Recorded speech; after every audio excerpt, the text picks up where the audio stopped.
quality education. Expanding access to learning. Serving learners' learning needs. Tackling challenges of the present time. Supporting every learner's dream. Reaching young Tagomeños where they are today.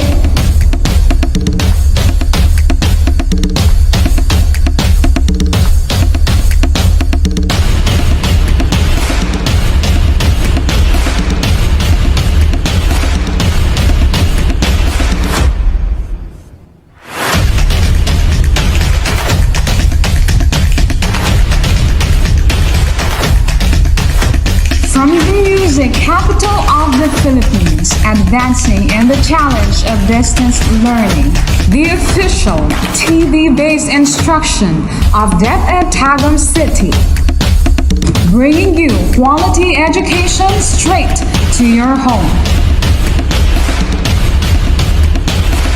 Plug yourself in. This is DepEd TV. Tara na!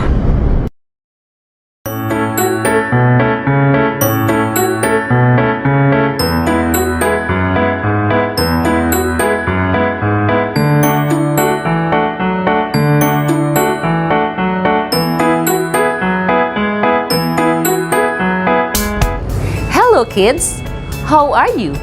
I am teacher Janice and I will be your teacher in Science 4 for today's lesson. Are you excited?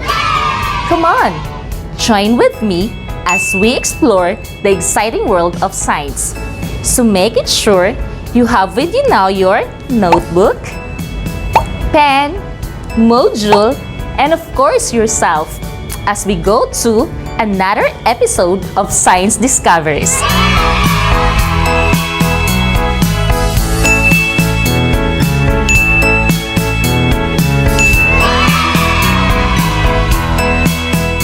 For today's lesson, you will be able to infer that body structures help animals adapt and survive to their particular habitat.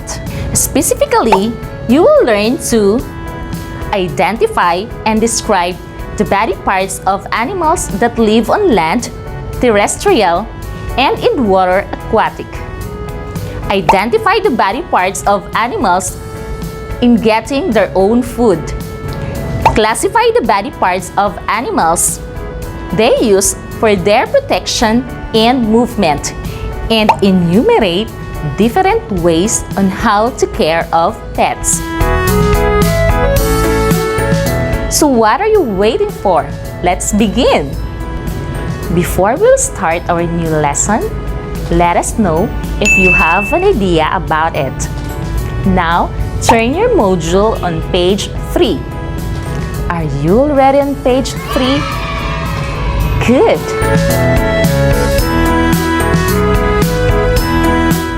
Did you know that animals live in their own places to adapt in the environment? Let's find out by answering the following questions. Look at the pictures. Match the animals in column A to its corresponding environment in column B. Write the letter of the correct answer. You are given 30 seconds to answer. Your time starts now.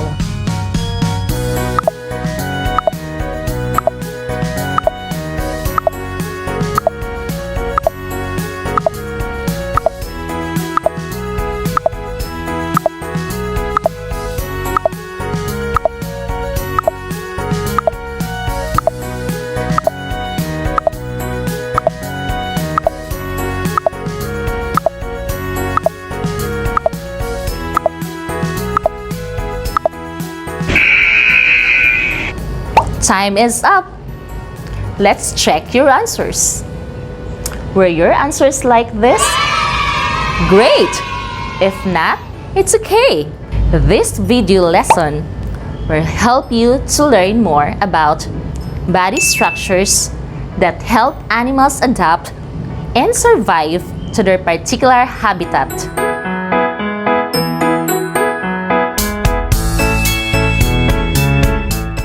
We see animals around us.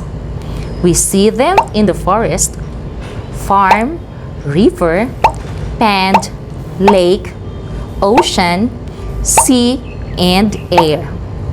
They have their body structures that help them adapt and survive in their particular habitat. They also have different movements in their habitat. These animals live on places where they can find food and protection.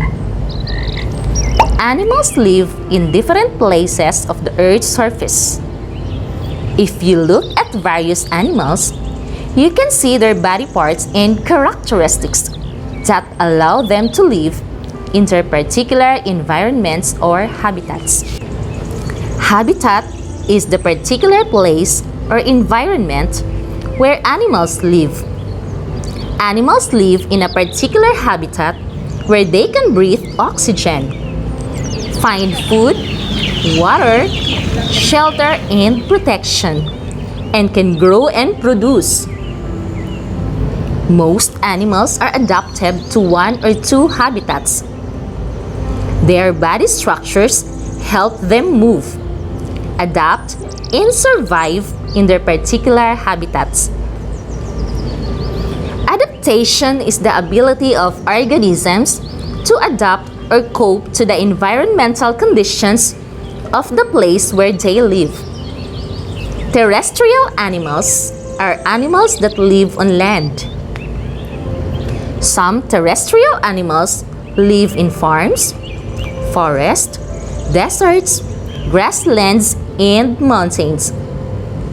Some animals that live in the farm are dogs, chickens, horses, carabaos, goats, and cows. Wild animals like lions, elephants, giraffe, tigers, and snakes live in the forest. Birds, monkeys, and other flying animals can also be considered as terrestrial animals, since they live in nests or trees. Terrestrial animals differ in their movement in their particular habitat. For example, horses use their forelegs for walking and running. Frogs move to moist, shady areas to keep from drying out. Grasshoppers move by hopping. Ants have several feet to help them move underground. Aquatic animals are animals live in rivers, lakes, ponds, seas, oceans, and other bodies of water. Seas and oceans are salt water where fishes, sharks, octopuses, shrimps, and squids live. River, ponds, lakes, and streams are freshwater habitats where frogs, crocodiles, milkfish, and tilapia live. Aquatic or marine animals use their body parts for moving. Fish use their fins, or palikpik, and tails to swim in water. They breathe through their gills. Frogs use their legs and feet for swimming. Starfish has spines on its surface and small, soft tubes to hold and to move about. Other animals can live both on land and in water. Crocodiles and turtles are examples of these animals. They are both terrestrial and aquatic animals.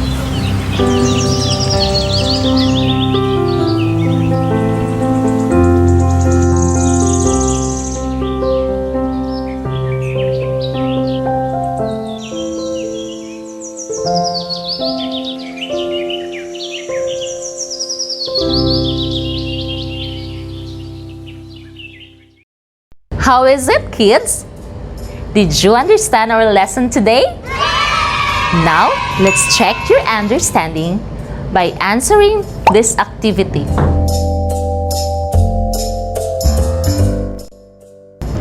Now, flip your module on page 6, Activity 1.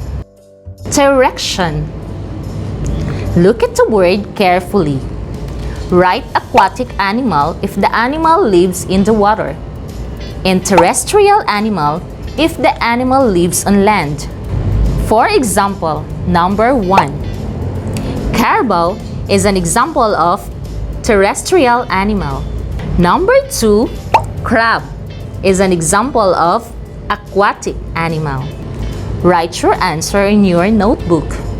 You are given 30 seconds to answer.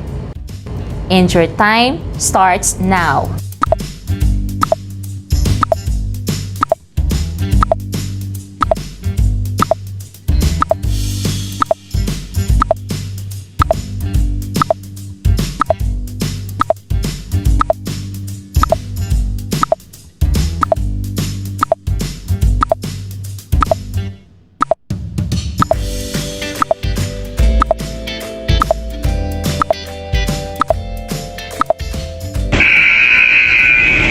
Time is up. And now let's check your answers.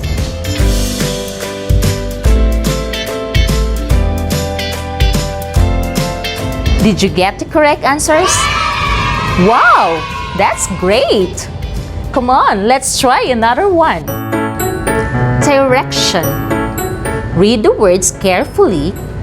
In your notebook, copy the Venn diagram and group the animals according to their habitat.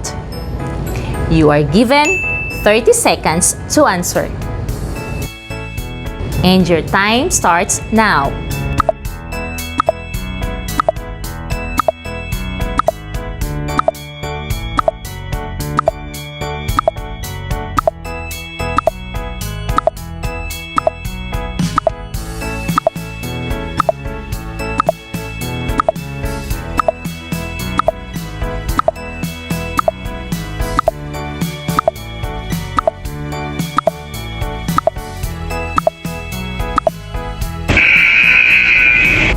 Time is up. Now let's check your answers. For the land and water animals, we have frog, duck, and turtle. For terrestrial animals or land animals, we have butterfly, pig, monkey, and spider. And for the aquatic or water animals, we have squid and goldfish. Okay, kids, do we have the same answers? Great! Congratulations, kids! We are almost done. At this time, let's have a recap.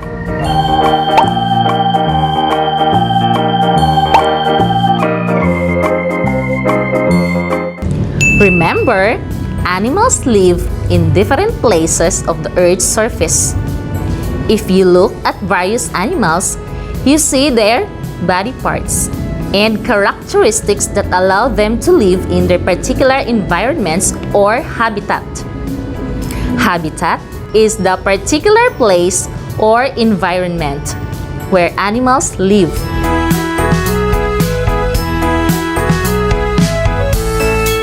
Terrestrial animals are animals that live on land. Some terrestrial animals live in farms, forests, deserts, grasslands, and mountains. And aquatic or marine animals use their body parts for moving. So now, this is your final test. Let us see if you can do it in your own. Remember everything you have learned today. Good luck! Read the questions carefully and write the letter and words of the best answer in your notebook. Number 1. What is called the particular place where animals live? A. Air. B. Farm. C. Garden. D. Habitat. Number 2. Mary went to the river along with her friends. And then she saw an animal coming from the bushes jump into the water. What animal can live both on land and in water? A. Dog. B. Frog. C. Lion. And D. Horse. Number 3. On his 7th birthday, Miggy received a pet from his parents as a gift.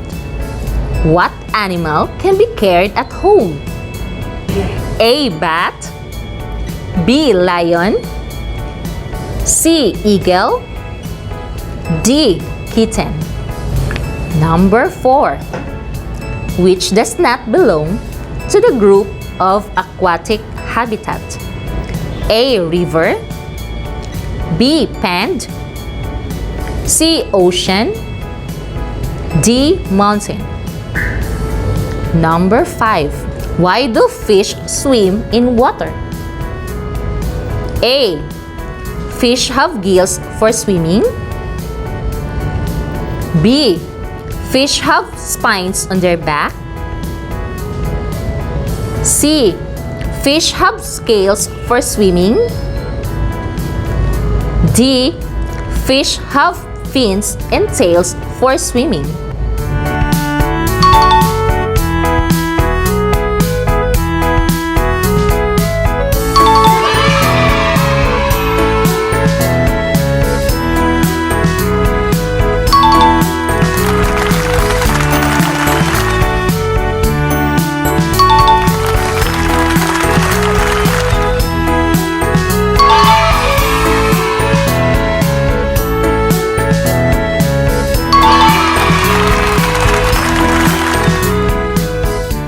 Did you enjoy our lesson for today?